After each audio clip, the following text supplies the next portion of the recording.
Udah. Assalamualaikum warahmatullahi wabarakatuh. Salam sejahtera untuk kita semua. Saya Nihayatullah Firoh, Wakil Ketua Komisi 9.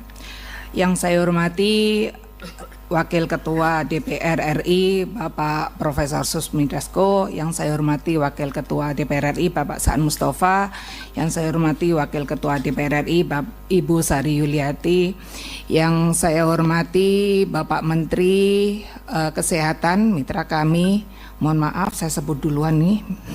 Yang saya hormati mitra kami dari Dirut BPJS Kesehatan, yang saya hormati dari Menteri Bappenas, dari Menteri Sosial, dari Menteri Keuangan, dari BPS, yang saya hormati rekan-rekan dari pimpinan Komisi 9, Komisi 8, dan Komisi 11. Terima kasih atas beberapa penjelasannya yang luar biasa. Memang akhir-akhir ini kami terutama di Komisi 9 sudah dibombardir Pak Wakil untuk menerima banyak sekali pertanyaan dan juga protes dari masyarakat terkait PBI. Ada beberapa hal yang ingin kami sampaikan. Pertama, ini perlu dilakukan sosialisasi yang jelas terkait pemutusan keanggotaan di PBI ini. Karena seringkali masyarakat tidak mendapatkan informasi tersebut. Walaupun sebenarnya sudah ada SOP yang jelas bagaimana masyarakat harus diberitahu untuk mendapatkan informasi dari pihak-pihak terkait ketika mereka di cut off dari kepesertaan PBI. Sehingga seringkali masyarakat sudah masuk rumah sakit, harus cuci darah, harus melahirkan atau harus berobat yang lainnya, tapi ternyata ketika melakukan pembayaran ternyata sudah tidak menjadi anggota PBI. Itu yang pertama. Jadi sosialisasi itu penting sekali untuk dilakukan. Yang kedua adalah soal PBI dari anggaran APBD. Jadi Bapak Ibu yang saya hormati, sekarang dengan anggaran APBD yang tentu kita tahu semuanya banyak berkurang, sehingga ini menjadikan pemerintah daerah sangat mengurangi juga anggaran untuk memberikan PBI untuk APBD ini. Sehingga ketika daerah tidak mampu untuk memberikan anggaran PBI dari anggaran APBD, tentunya banyak sekali masyarakat yang dipotong juga untuk penerima PBI. Di samping itu, ketika masyarakat, contoh ada anak-anak sekolah yang anak kuliah di luar daerah, atau juga anak-anak dari pesantren yang keluar daerah dan mereka mendapatkan biaya PBI dari APBD, ini biasanya sangat kesulitan untuk pindah data, pindah FKTP. Berbeda kalau mendapatkan biaya PBI-nya dari APBN, begitu. Yang selanjutnya terkait pemotongan untuk pasien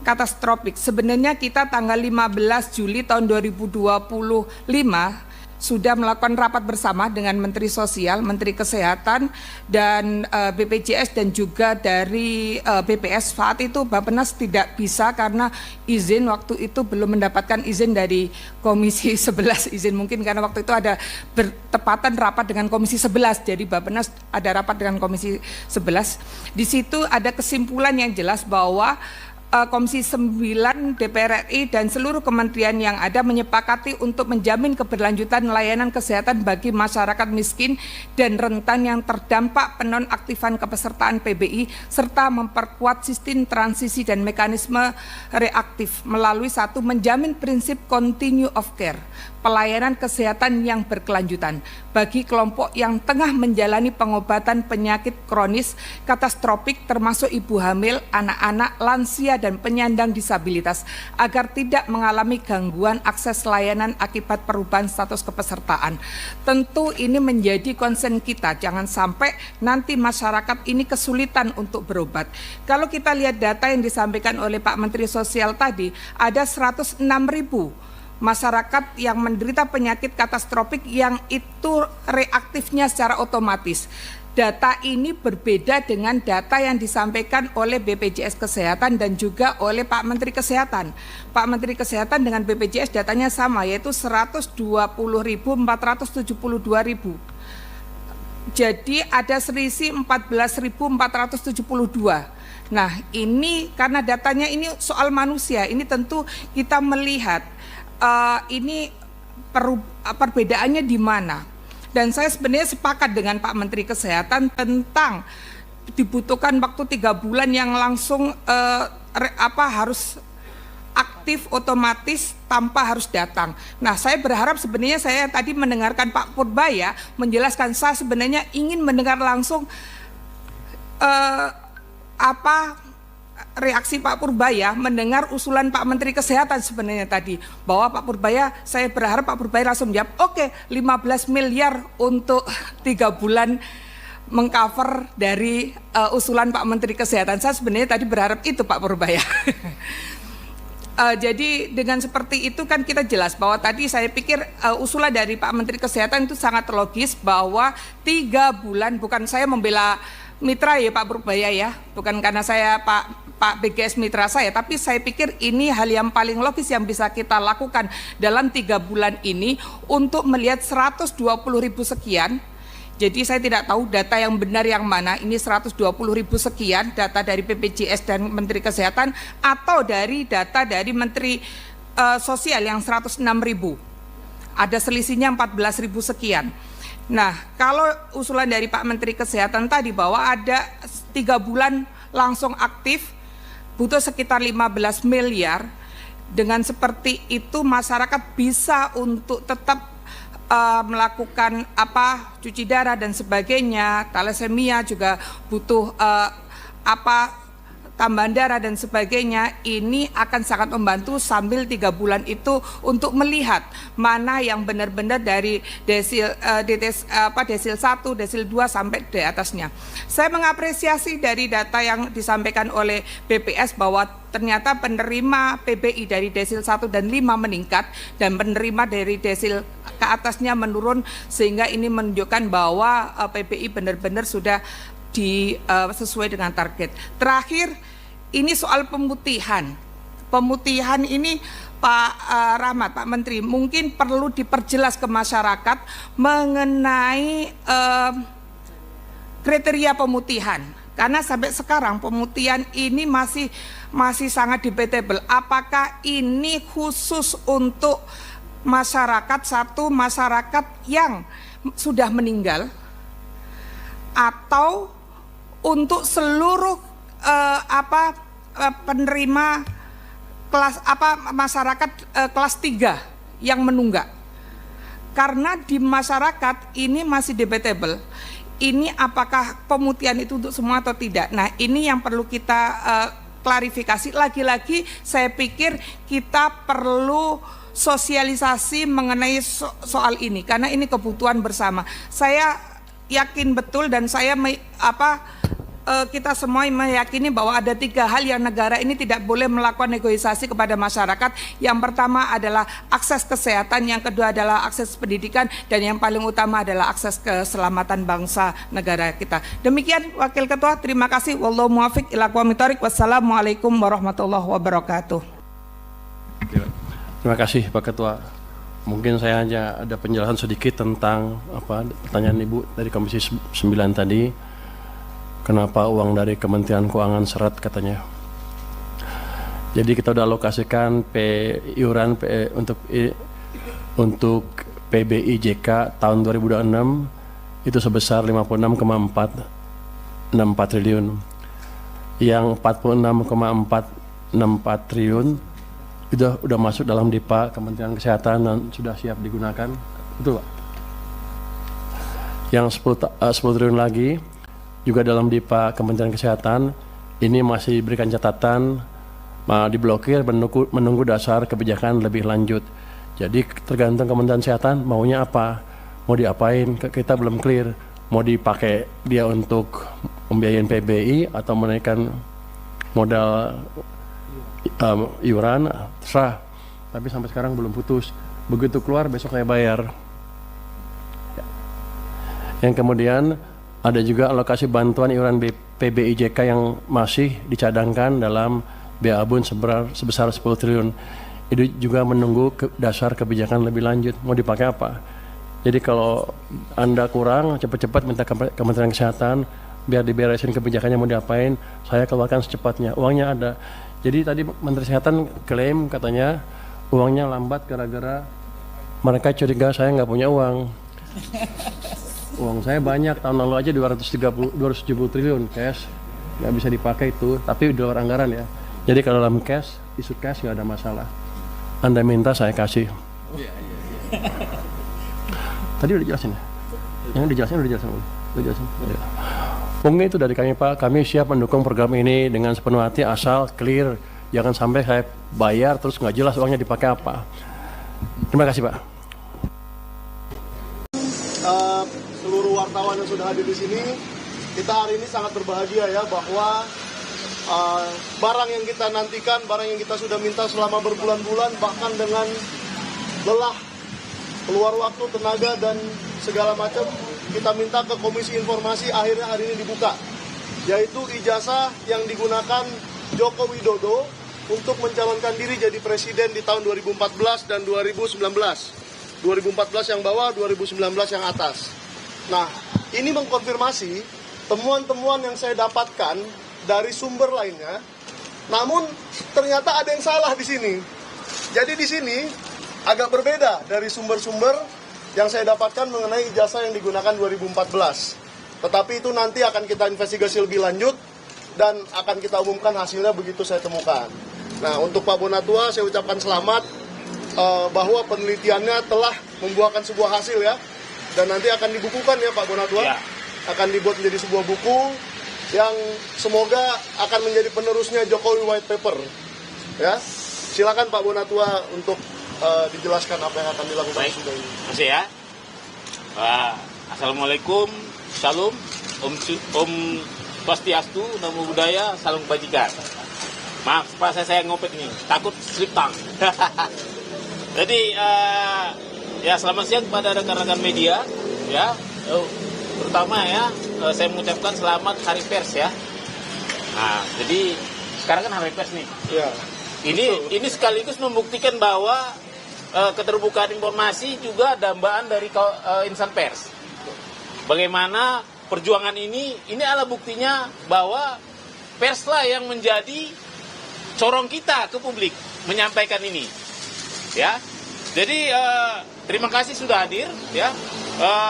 Saya juga mengucapkan terima kasih buat pemerhati demokrasi, juga keterbukaan informasi, dan terutama untuk masyarakat Indonesia yang selama ini mungkin mohon maaf kata ya kalau saya salah. Yang menurut saya sekarang ada tiga masyarakat Indonesia terbelah tiga ya. Pertama, orang yang percaya bahwa ijazah beliau ada dan asli, dan orang yang ragu-ragu, serta yang ketiga adalah orang yang tidak percaya. Nah, selama ini kita dijebak pada situasi sudah ranah keyakinan, bukan ranah ilmiah. Nah, dengan adanya ini ya, pada inti kita mencoba menawarkan suatu pendekatan baru, yaitu pendekatan fakta empiris.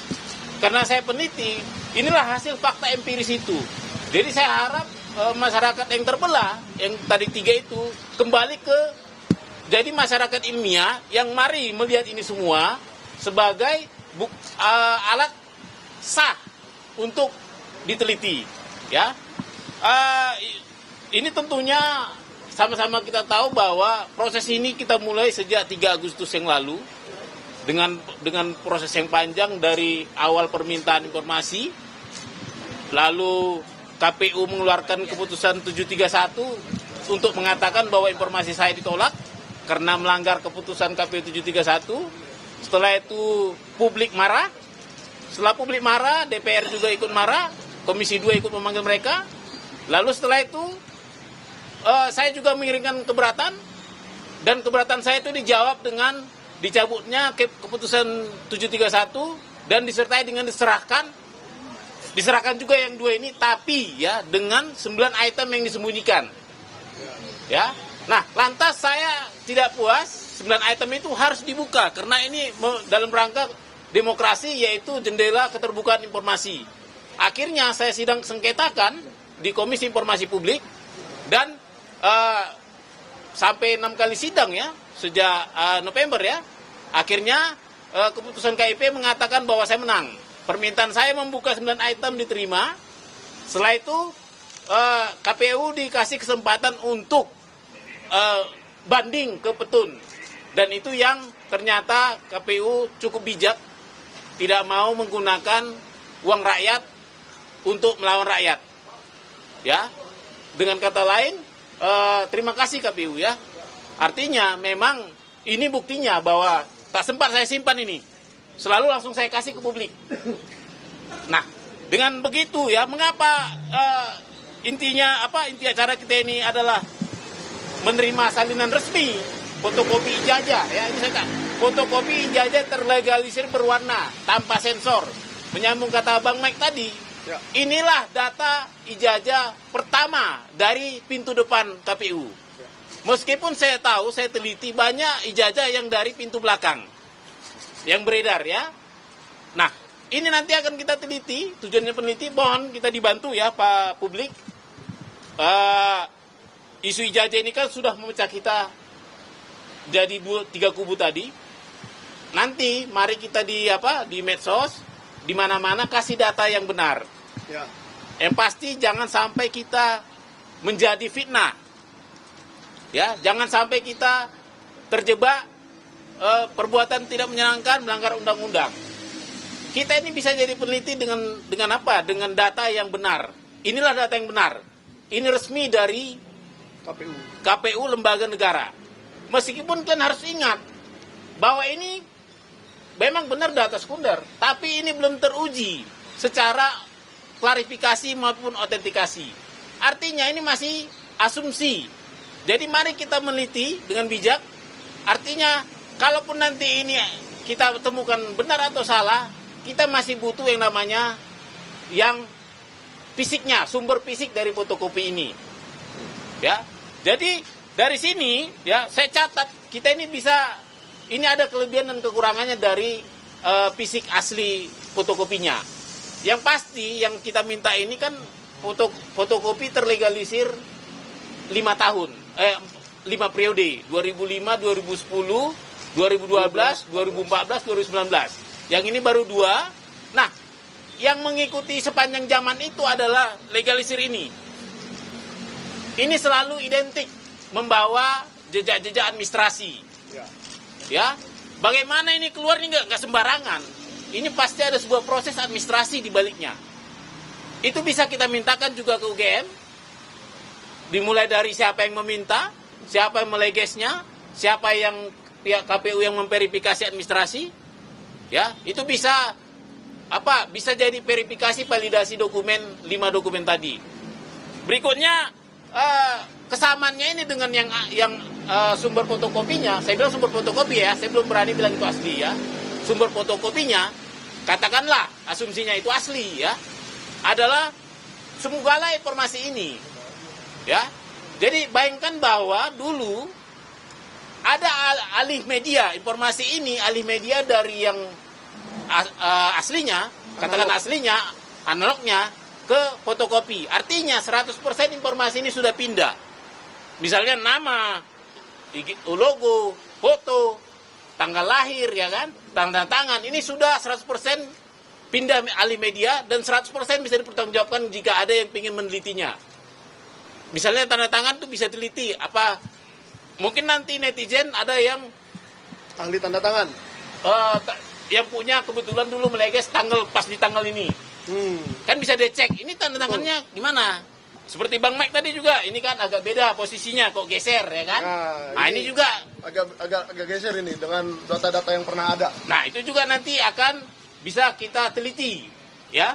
Dan juga misalnya ada foto, ya, foto juga kita bisa teliti. Tapi khusus untuk foto dan materai, ini hati-hati. Karena apa? Foto dan ini tidak mengandung warna, ya. Walaupun katanya ini foto hitam putih, tapi mungkin kalau foto aslinya agak beda juga, nggak harus hitam putih sekali. Tapi materai juga itu kan berwarna. Meskipun bisa kita lakukan analisis tapi terbatas. ya tetap terbatas misalnya bentuknya, ya. Dan seperti misalnya juga yang kita tidak bisa, kekurangan kita adalah kita tidak bisa uji dokumen fisik, uji forensik, ya. Kita tidak bisa uji usia kertas, kita tidak bisa uji usia tinta, ya. Kita tidak tahu ukuran aslinya, ini kan A4 ya. Tapi kita tidak tahu ukuran aslinya bagaimana. Itu perlu diingat. Jangan pernah kita meneliti ke wilayah itu memakai sampel ini, supaya jangan terjadi fitnah. Saya juga tidak suka kalau nanti beliau jadi dipitnah. Memang benar kita publik, tapi tentu kita juga harus punya batas, ya. Mana yang namanya meneliti dokumen publik, mana namanya melewati batas privasi. Nah, untuk itu, ya, sebagai orang yang punya tanggung jawab moral, ya, saya memutuskan membagikan ini di media sosial saya, ya. Bisa dicek di media sosial saya. Artinya kalau kalian mau meneliti, jangan pakai teliti yang dibikin orang lain. Takut saya nanti karena ada kebencian, tiba-tiba foto dirubah jadi apa gitu kan. Tanda tangan dirubah jadi apa sehingga kawan-kawan terjebak pada fitnah. Karena meneliti sampel yang tidak sekunder. Ini kan sekunder ya. Seperti itu. Jadi nanti silakan, nanti mungkin nanti malam saya akan upload ini. Nah, mari kita berdiskusi seluruh Indonesia. Kita jadikan ini diskursus publik. Semua kita dari sini mari berbicara dengan gaya peneliti. Tapi jangan sembarangan tuduh. Seperti itu. Dan yang terakhir nih, saya mungkin harus mengucapkan terima kasih buat Bapak Prabowo, ya, yang tetap menjaga iklim demokrasi. Kita tahu KPU ini kita ibaratkan adalah rumah demokrasi kita. Dan kita juga berterima kasih kepada KIP yang menjaga selalu supaya pintu KPU, pintu keterbukaan informasi KPU terbuka. Dan saya juga meskipun kita perjuangan yang panjang, saya juga berterima kasih ke KPU. Ya, meskipun tadi sempat menolak permintaan informasi saya, sempat mengeluarkan peraturan 731, melakukan uji konsekuensi, sempat kita bersidang susah payah, sempat juga saling bantah-membantah. Tapi itu sudah close, kita selesaikan permasalahan kita lanjut ke permasalahan bangsa yang lebih besar, yaitu bagaimana keterbukaan informasi selanjutnya. Saya rasa itu saja. Barangkali ada pertanyaan?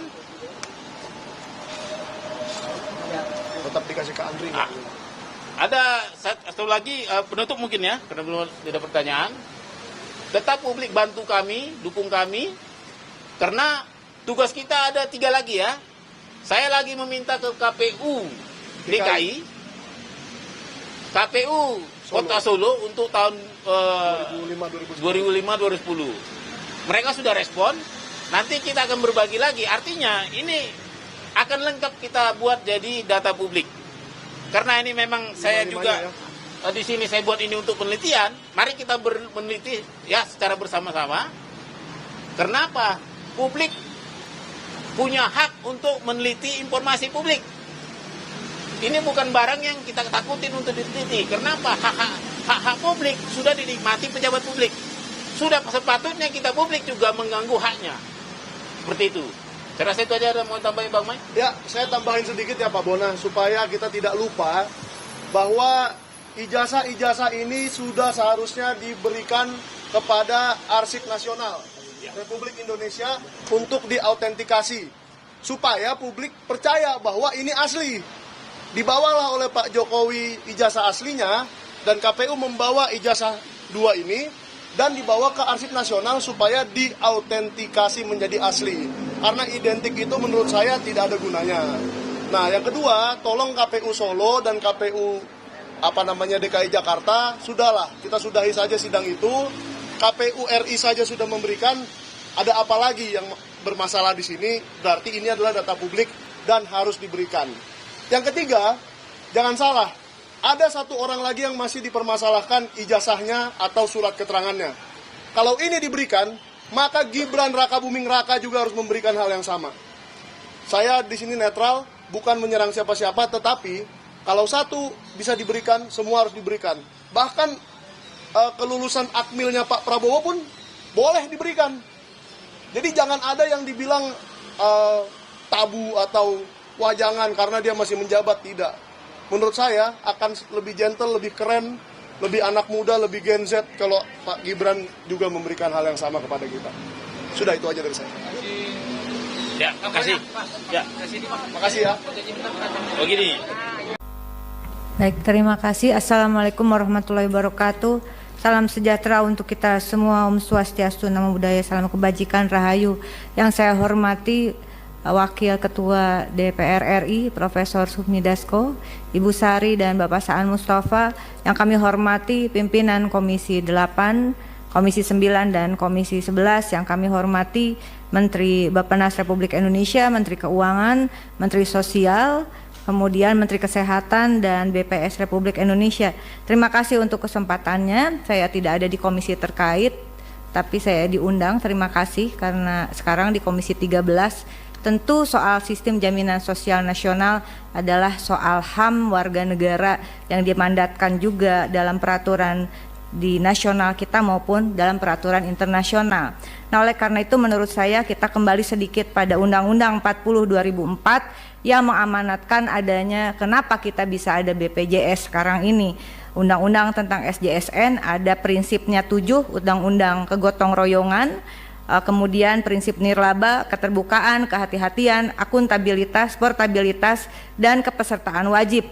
Lalu kemudian lahirlah Undang-Undang BPJS 25 Oktober 2011. Saya dengan Ibu Putih Sari berjuang waktu itu di Komisi 9. Kami sama-sama dalam keadaan hamil. Disahkan di paripurna DPR pada tanggal 25 Oktober 2011 dengan Undang-Undang nomor 24 tahun 2011. Undang-undang ini lahir tidak dengan mudah, Bapak Ibu yang kami hormati. Undang-undang ini bertahun-tahun kami perjuangkan. Dan kemudian lahirlah PP nomor 75 tahun 2021 tentang pelaksanaan program PBI Jaminan Kesehatan dengan sasaran utamanya fakir miskin, masyarakat tidak mampu, kelompok rentan yang ditetapkan oleh pemerintah.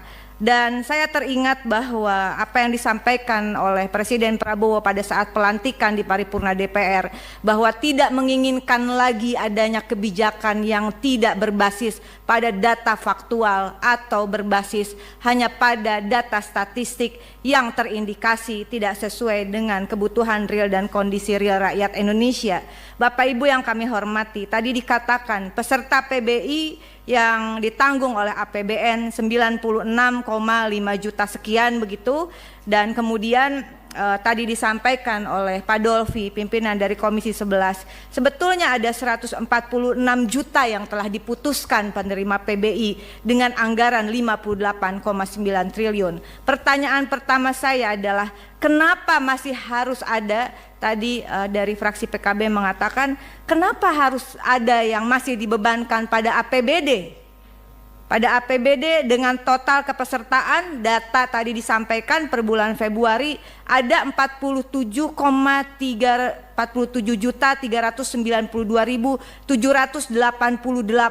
orang masih dibebankan kepada APBD.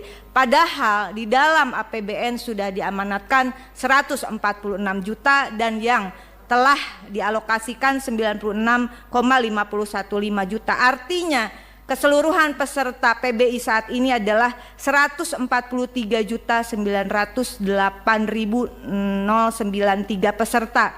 Dikalikan jumlah penduduk Februari saat ini, kalau di googling ini juga datanya belum pasti, tapi anggaplah benar 287,041161 jiwa. Artinya dengan prinsip yang tadi sasaran utama penerima bantuan iuran, dari 143,98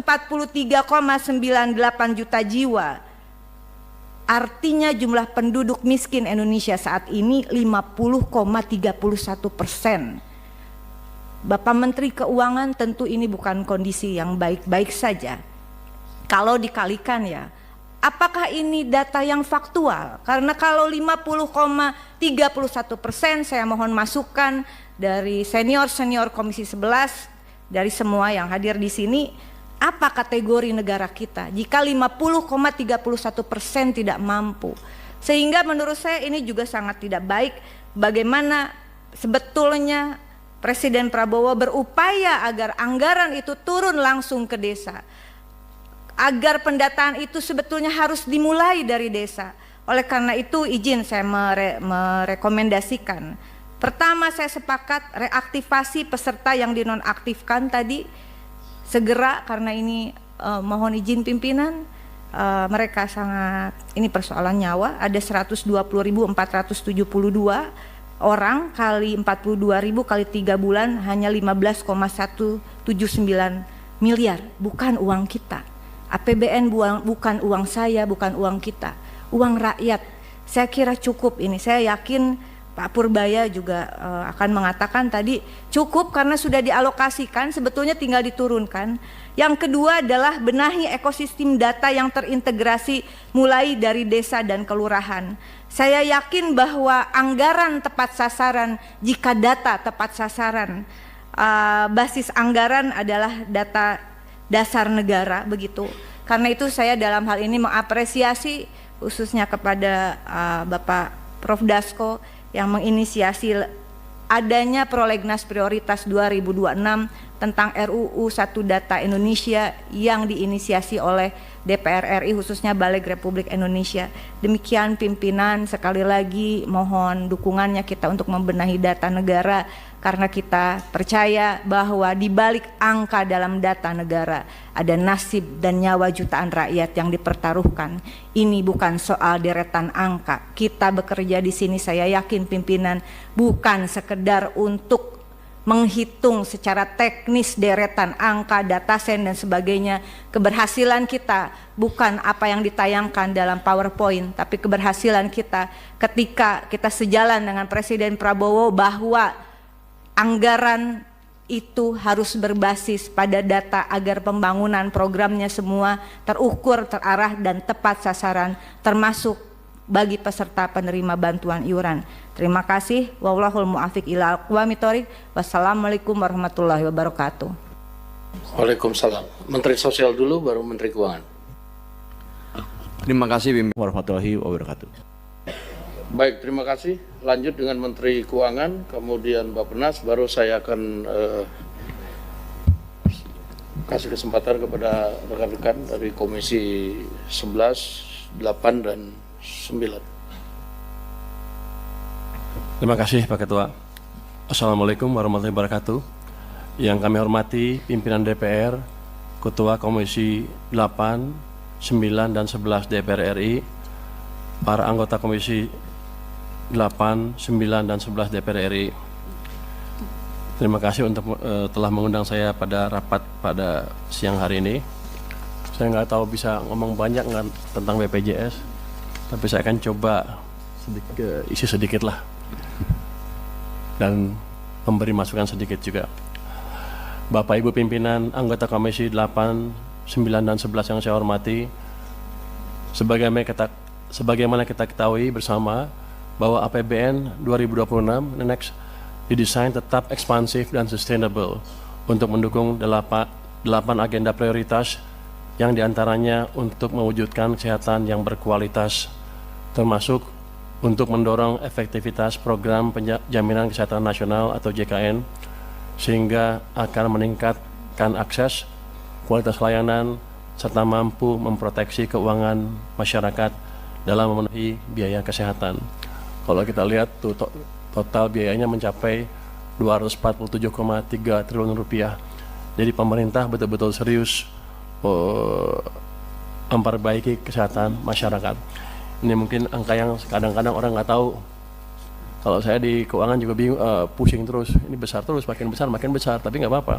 Ini memang kewajiban pemerintah untuk menjaga kesehatan masyarakat. Next. Berbagai program pemerintah memberikan manfaat yang diterima langsung oleh seluruh lapisan masyarakat.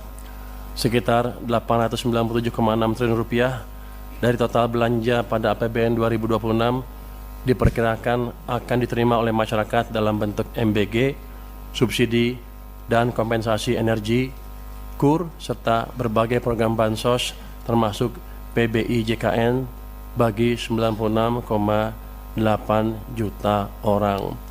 Jadi terlihat sekali keberpihakan pemerintah terhadap masyarakat ya.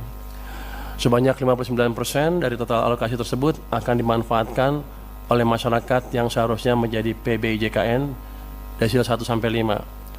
Namun masih ada sekitar 41% masyarakat PBI JKN yang berada pada desil 6-10 yang seharusnya tidak menjadi PBI JKN. Mungkin langsung ya. Slide 5 langsung. Pemerintah secara konsisten mewujudkan kesehatan yang berkualitas. Pada tahun 2026, pemerintah telah mengalokasikan anggaran kesehatan yang mencapai 247,3 triliun rupiah, seperti yang saya sebutkan tadi, meningkat 13,2% dibanding tahun sebelumnya. Mencakup di dalamnya untuk mendorong efektivitas program JKN melalui dukungan iuran bagi penerima bantuan iuran atau PBI untuk 96,8 juta peserta. Seperti yang tadi disebutkan juga oleh Menteri Kesehatan. Komitmen pemerintah terhadap JKN diwujudkan melalui dukungan pembiayaan JKN yang terdiri dari pembiayaan defisit. Sejak tahun 2014 sampai 2019, tren pembiayaan JKN mengalami peningkatan defisit. Penyebab utama karena gap iuran dengan manfaat. APBN berkontribusi menutup defisit hingga tahun 2019 dan tahun-tahun selanjutnya dengan melakukan intervensi dengan penyesuaian melalui Perpres 75/2019, Jo Perpres 64/2020. Yang kedua adalah melalui pembayaran iuran bagi penyelenggara negara ASN mencangkup pekerja penerima upah penyelenggara negara ASN pusat, TNI dan Polri, juga yang bukan pekerja penyelenggara negara yaitu pensiunan dan veteran. Yang ketiga melalui jalur pembiayaan P4 untuk reformasi JKN. Dukungan reformasi JKN melalui skema program for result atau P4 dalam rangka penguatan kualitas dan akses layanan dan keberlanjutan dan efisiensi penajaman belanja kesehatan dalam JKN. Berikutnya, pemerintah juga mendukung JKN dengan membayarkan iuran PBI JKN melalui DIPA Kemenkes. Komitmen pemerintah terlihat dari capaian PBI JK yang selalu di atas 99% sejak tahun 2023. Sejak tahun 2021, besaran iuran jaminan kesehatan bagi peserta pekerja bukan penerima upah atau PBPU dan bukan pekerja atau BP dengan manfaat pelayanan di ruang perawatan kelas 3 telah disamakan dengan iuran peserta penerima bantuan iuran atau PBI, yaitu sebesar Rp42.000 per orang per bulan. Dari total iuran tersebut, Rp35.000 dibayarkan oleh peserta PBPU dan BP atau pihak lain atas nama peserta, sementara Rp7.000 dibayarkan oleh pemerintah sebagai bantuan iuran.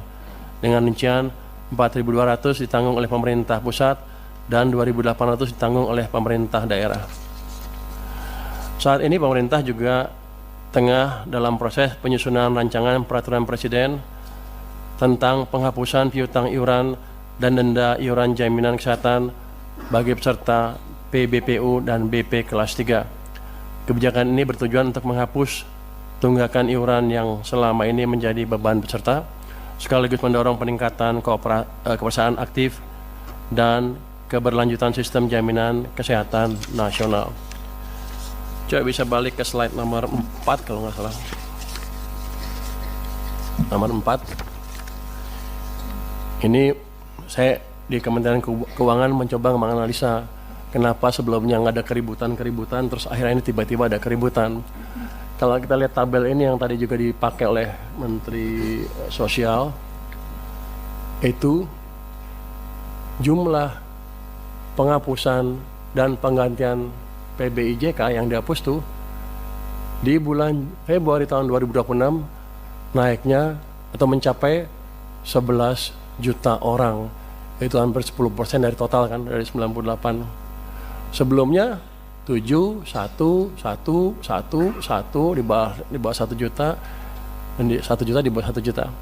Jadi ini yang menimbulkan kejutan, kenapa tiba-tiba rame di bulan Februari tahun ini menurut dugaan kami ya. karena sedemikian besar orang yang terpengaruh dan mereka tidak tahu bahwa mereka sudah tidak masuk dalam daftar lagi, sehingga ya kerasa lah itu. Kalau 10% karena kan kerasa tuh, kalau 1% nggak ribut orang-orang. Begitu 10, hampir yang sakit tuh hampir semuanya kena tuh, dugaan saya ya. Jadi ini yang mesti dikendalikan ke depan. Kalau ada angkanya drastis seperti ini ya di smoothing sedikit lah, di average 3 bulan, 4 bulan, atau 5 bulan terserah, tapi jangan menimbulkan kejutan seperti itu. Bapak, Ibu pimpinan, dan seluruh anggota Komisi 8, 9, dan 11 yang saya banggakan, kita semua tentu ingin program JKN ini dapat berjalan efektif, sehingga benar-benar manfaatnya dirasakan seluruh masyarakat Indonesia tanpa keributan yang terlalu signifikan, karena uang yang saya keluarkan sama, nggak berubah. Kenapa keributannya beda? Berbagai langkah perbaikan tentunya harus terus dilakukan agar tepat sasaran. Apa? Iya tuh keributan kan. Mau ribut aja lo. Kan saya hanya diundang ke sini, katanya ada protes di masyarakat rame. Tadi Bapak Ketua juga bilang ada keributan di masyarakat sedikit. Jadi saya bilang keributan aja lah biar sama bahasanya ya Pak ya. Tapi kita ngerti masalahnya di mana. Jadi dengan sejalan dengan tersebut, upaya perbaikan ketetapan sasaran senantiasa harus mempertimbangkan hal-hal sebagai berikut. Tadi Pak Menkes sudah memberi permintaan berapa bulan, segala bulan. Saya perkuat sedikit deh. Pertama, perubahan data PBI JKN pada prinsipnya merupakan upaya untuk meningkatkan kualitas dan tata kelola program JKN agar lebih tepat sasaran, melindungi masyarakat miskin dan tidak mampu. Itu. Jadi pemutahirannya jangan bikin keributan.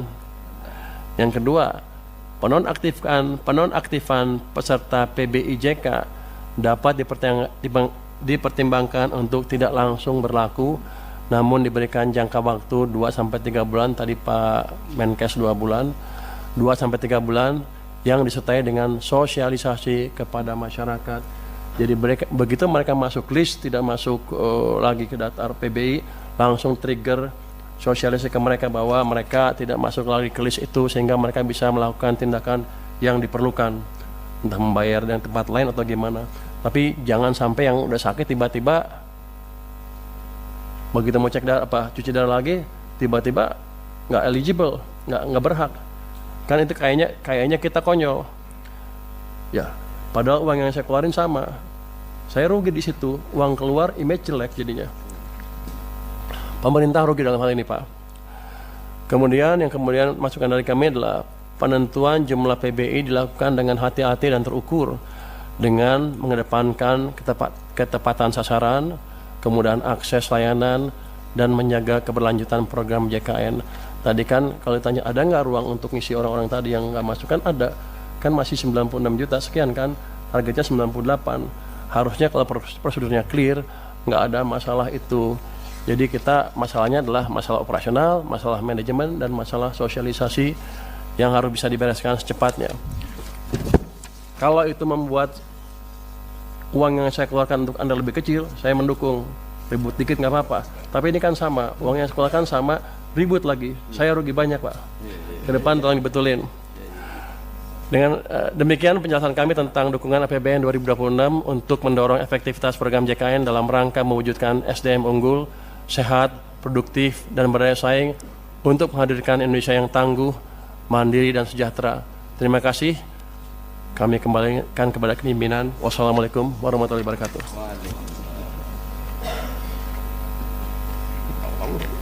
Baik, Menteri Bappenas. Terima kasih Bapak Pimpinan. Bismillahirrahmanirrahim. Assalamualaikum warahmatullahi wabarakatuh. Selamat pagi, Shalom, Om Swastiastu, salam sejahtera untuk kita semua, Namo Buddhaya, salam kebajikan. Seluruh wartawan yang sudah hadir di sini, kita hari ini sangat berbahagia ya bahwa barang yang kita nantikan, barang yang kita sudah minta selama berbulan-bulan, bahkan dengan lelah, keluar waktu, tenaga, dan segala macam, kita minta ke Komisi Informasi, akhirnya hari ini dibuka, yaitu ijazah yang digunakan Joko Widodo untuk mencalonkan diri jadi presiden di tahun 2014 dan 2019. 2014 yang bawah, 2019 yang atas. Nah, ini mengkonfirmasi temuan-temuan yang saya dapatkan dari sumber lainnya, namun ternyata ada yang salah di sini. Jadi di sini agak berbeda dari sumber-sumber yang saya dapatkan mengenai ijazah yang digunakan 2014. Tetapi itu nanti akan kita investigasi lebih lanjut dan akan kita umumkan hasilnya begitu saya temukan. Nah, untuk Pak Bonatua saya ucapkan selamat bahwa penelitiannya telah membuahkan sebuah hasil ya. Dan nanti akan dibukukan ya Pak Bonatua. Ya. Akan dibuat menjadi sebuah buku yang semoga akan menjadi penerusnya Jokowi White Paper. Ya. Silakan Pak Bonatua untuk dijelaskan apa yang akan dilakukan. Baik, terima kasih ya. Assalamualaikum, Shalom, Om Swastiastu, Namo Buddhaya, Salam Kebajikan. Maaf, pas saya ngopek nih, takut slip tang. Jadi, ya selamat siang kepada rekan-rekan media, ya, terutama ya, saya mengucapkan selamat Hari Pers ya. Nah, jadi sekarang kan Hari Pers nih. Ya. Ini sekaligus membuktikan bahwa keterbukaan informasi juga dambaan dari insan pers. Bagaimana perjuangan ini adalah buktinya bahwa perslah yang menjadi corong kita ke publik menyampaikan ini. Ya. Jadi terima kasih sudah hadir ya. Saya juga mengucapkan terima kasih buat pemerhati demokrasi, juga keterbukaan informasi dan terutama untuk masyarakat Indonesia yang selama ini mungkin mohon maaf kata ya kalau saya salah, yang menurut saya sekarang ada tiga masyarakat Indonesia terbelah tiga ya. Pertama, orang yang percaya bahwa ijazah beliau ada dan asli, dan orang yang ragu-ragu, serta yang ketiga adalah orang yang tidak percaya. Nah, selama ini kita dijebak pada situasi sudah ranah keyakinan, bukan ranah ilmiah. Nah, dengan adanya ini ya, pada inti kita mencoba menawarkan suatu pendekatan baru, yaitu pendekatan fakta empiris. Karena saya peneliti, inilah hasil fakta empiris itu. Jadi saya harap masyarakat yang terbelah, yang tadi tiga itu, kembali ke jadi masyarakat ilmiah yang mari melihat ini semua sebagai alat sah untuk diteliti. Ya. Ini tentunya sama-sama kita tahu bahwa proses ini kita mulai sejak 3 Agustus yang lalu dengan proses yang panjang dari awal permintaan informasi, lalu KPU mengeluarkan keputusan 731 untuk mengatakan bahwa informasi saya ditolak karena melanggar keputusan KPU 731. Setelah itu publik marah. Setelah publik marah, DPR juga ikut marah, Komisi 2 ikut memanggil mereka. Lalu setelah itu saya juga mengirimkan keberatan, dan keberatan saya itu dijawab dengan dicabutnya keputusan 731 dan disertai dengan diserahkan juga yang 2 ini, tapi ya dengan 9 item yang disembunyikan. Ya. Nah, lantas saya tidak puas, 9 item itu harus dibuka karena ini dalam rangka demokrasi, yaitu jendela keterbukaan informasi. Akhirnya saya sidang sengketakan di Komisi Informasi Publik dan sampai 6 kali sidang ya sejak November ya. Akhirnya keputusan KIP mengatakan bahwa saya menang. Permintaan saya membuka 9 item diterima. Setelah itu KPU dikasih kesempatan untuk banding ke petun. Dan itu yang ternyata KPU cukup bijak, tidak mau menggunakan uang rakyat untuk melawan rakyat. Ya. Dengan kata lain, terima kasih KPU ya. Artinya memang ini buktinya bahwa tak sempat saya simpan ini. Selalu langsung saya kasih ke publik. Nah, dengan begitu ya, mengapa intinya cara kita ini adalah menerima salinan resmi fotokopi ijazah ya. Ini saya fotokopi ijazah terlegalisir berwarna tanpa sensor. Menyambung kata Bang Mike tadi, inilah data ijazah pertama dari pintu depan KPU. Meskipun saya tahu, saya teliti banyak ijazah yang dari pintu belakang yang beredar ya. Nah, ini nanti akan kita teliti, tujuannya peneliti, mohon kita dibantu ya Pak publik.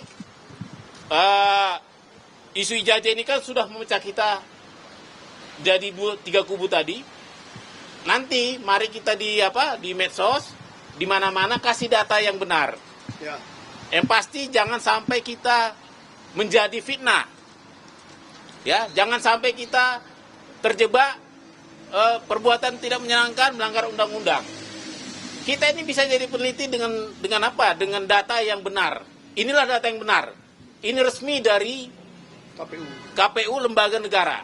Meskipun kan harus ingat bahwa ini memang benar data sekunder, tapi ini belum teruji secara klarifikasi maupun autentikasi. Artinya ini masih asumsi. Jadi mari kita meneliti dengan bijak. Artinya kalaupun nanti ini kita temukan benar atau salah, kita masih butuh yang namanya yang fisiknya, sumber fisik dari fotokopi ini. Ya. Jadi dari sini ya saya catat kita ini bisa, ini ada kelebihan dan kekurangannya dari fisik asli fotokopinya. Yang pasti yang kita minta ini kan fotokopi terlegalisir 5 tahun, 5 periode, 2005, 2010, 2012, 2014, 2019. Yang ini baru 2. Nah, yang mengikuti sepanjang zaman itu adalah legalisir ini. Ini selalu identik membawa jejak-jejak administrasi. Ya, bagaimana ini keluarnya nggak sembarangan. Ini pasti ada sebuah proses administrasi di baliknya. Itu bisa kita mintakan juga ke UGM. Dimulai dari siapa yang meminta, siapa yang melegesnya, siapa yang pihak KPU yang memverifikasi administrasi. Ya, itu bisa bisa jadi verifikasi validasi dokumen 5 dokumen tadi. Berikutnya kesamaannya ini dengan yang sumber fotokopinya. Saya bilang sumber fotokopi ya, saya belum berani bilang itu asli ya. Sumber fotokopinya, katakanlah asumsinya itu asli ya, adalah semogalah informasi ini ya. Jadi bayangkan bahwa dulu ada alih media, informasi ini alih media dari yang aslinya, katakan aslinya, analognya ke fotokopi. Artinya 100% informasi ini sudah pindah. Misalnya nama, logo, foto, tanggal lahir ya kan, tanda tangan, ini sudah 100% pindah alih media dan 100% bisa dipertanggungjawabkan jika ada yang ingin menelitinya. Misalnya tanda tangan itu bisa teliti mungkin nanti netizen ada yang ahli tanda tangan. Yang punya kebetulan dulu meleges pas di tanggal ini. Kan bisa dicek ini tanda tangannya gimana. Seperti Bang Mike tadi juga, ini kan agak beda posisinya, kok geser ya kan.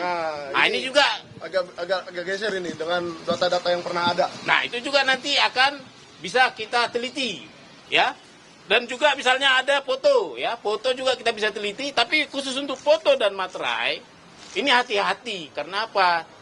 Foto dan ini tidak mengandung warna ya. Walaupun katanya ini foto hitam putih, tapi mungkin kalau foto aslinya agak beda juga, nggak harus hitam putih sekali. Tapi materai juga itu kan berwarna.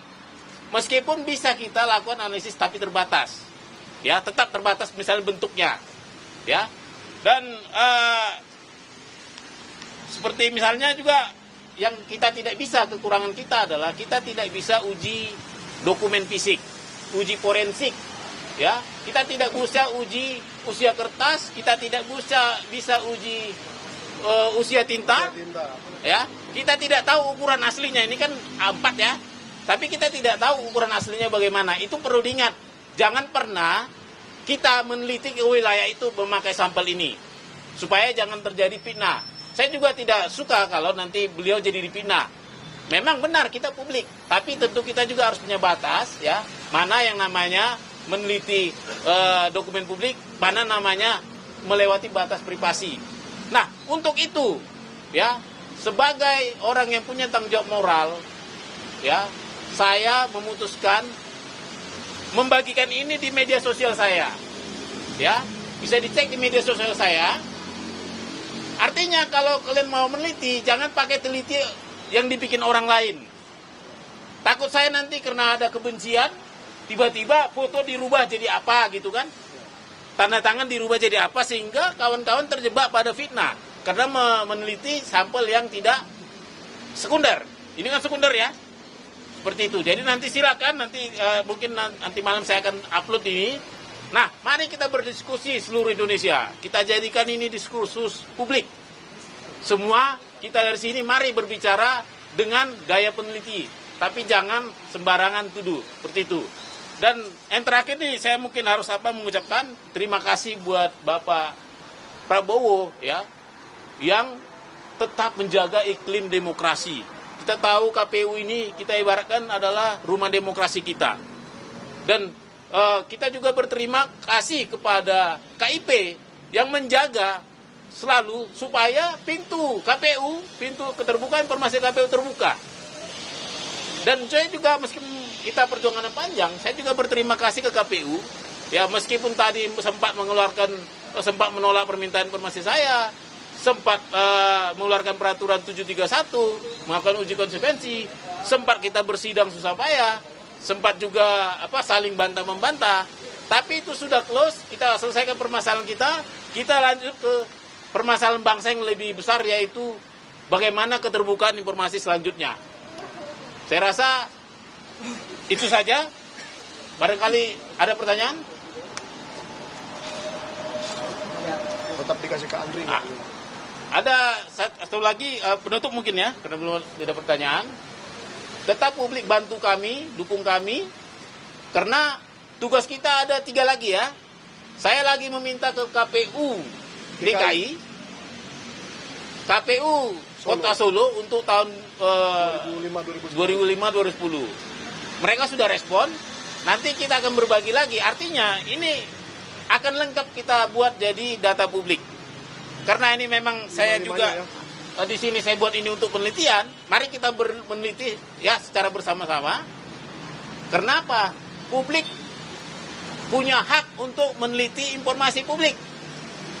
Ini bukan barang yang kita takutin untuk diteliti. Kenapa? Hak publik sudah dinikmati pejabat publik. Sudah sepatutnya kita publik juga mengganggu haknya. Seperti itu. Saya rasa itu aja. Ada mau tambahin Bang Mai? Ya, saya tambahin sedikit ya Pak Bona, supaya kita tidak lupa bahwa ijazah-ijazah ini sudah seharusnya diberikan kepada Arsip Nasional Republik Indonesia untuk diautentikasi. Supaya publik percaya bahwa ini asli. Dibawalah oleh Pak Jokowi ijazah aslinya, dan KPU membawa ijazah 2 ini, dan dibawa ke Arsip Nasional supaya diautentikasi menjadi asli. Karena identik itu menurut saya tidak ada gunanya.